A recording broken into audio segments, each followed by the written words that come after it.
That's right. President Trump has said that he believes he is a much more respected leader than President Biden and is more feared by U.S. adversaries, and as a result is himself a deterrent.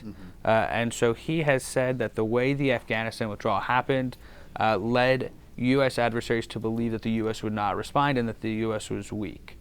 Now, we can never know for sure whether or not he's right because it's President Biden is president. Welcome to Reporter's Notebook, where we talk to the Washington Examiner's top journalists about the stories on their beats. I'm Jim Antle, and I'm joined today by defense reporter Mike Brest. Mike, Israel and Hezbollah, a lot of tensions, a lot of conflict. What's the latest on that? Earlier today, Israel launched an airstrike, in fact, that targeted a senior commander. The senior commander was killed, and so this is the latest sort of pivotal moment where we could see a potential escalation. And so everyone, across the globe even, is really worried about what a large-scale Israel-Hezbollah war would look like.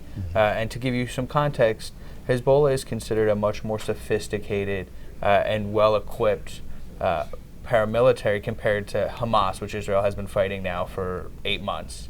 And so this type of conflict, we would likely see a ground invasion either from Israeli forces into Lebanon or vice versa. And so this could cause not only significant destruction, but significant casualties. And so the fighting between Israel and Hezbollah has actually dated back since the beginning of the Israel-Hamas conflict. And so Hezbollah began launching rockets and missiles over the border, sort of in solidarity with Hamas. And so at the time when these started in early October, Israel actually evacuated those communities in the northern part of the country. And so they are still not in their homes. And we're talking about tens of thousands, if not hundreds of thousands of people. And Israel has responded in kind with their own rockets and missiles going over the border, which has also forced Lebanon to evacuate civilians from the southern part of the country. And so this is a conflict that has been going on in a very limited capacity for several months now. But we're seeing signs and hearing leaders involved in the conflict itself escalate their rhetoric, which has leaders across the globe on edge about what a conflict could look like. So the Pentagon has been talking about $2.3 billion in aid to Ukraine. What does that look like? Earlier this week, as you mentioned, Secretary Austin met with the Ukrainian defense minister at the Pentagon, and he previewed a new $2.3 billion aid package, which will primarily focus on air defense. And so over the course of the war, Ukraine has repeatedly asked for more air defense systems and munitions for those systems.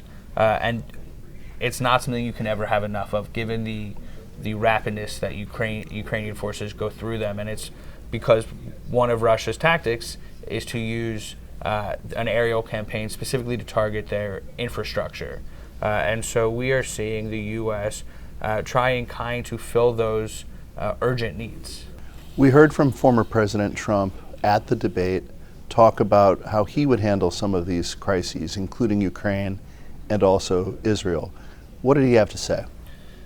President Trump, sort of as he's gone through his campaign and through the debate, is big on blanket statements with not many details to follow, but some of the things he's mentioned are he believes he could get the Ukrainians and the Russians to the negotiating table to end the conflict, and he would do that by threatening President Zelensky with cutting off U.S. aid to Ukraine, and by threatening President Putin of giving Ukraine more aid. And so it's his belief that by doing this, he could get them to the table, but that doesn't actually necessarily indicate what that type of deal would look like and whether a potential Trump administration would support it.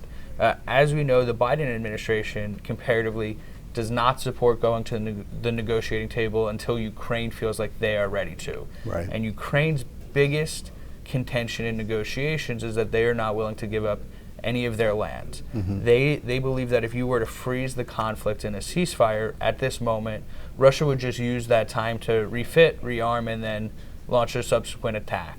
And so it is Ukraine's belief that they will not end the war to this point until they can get some sort of either agreement that Russia will leave Ukrainian territory or until they can push them out of Ukrainian territory themselves.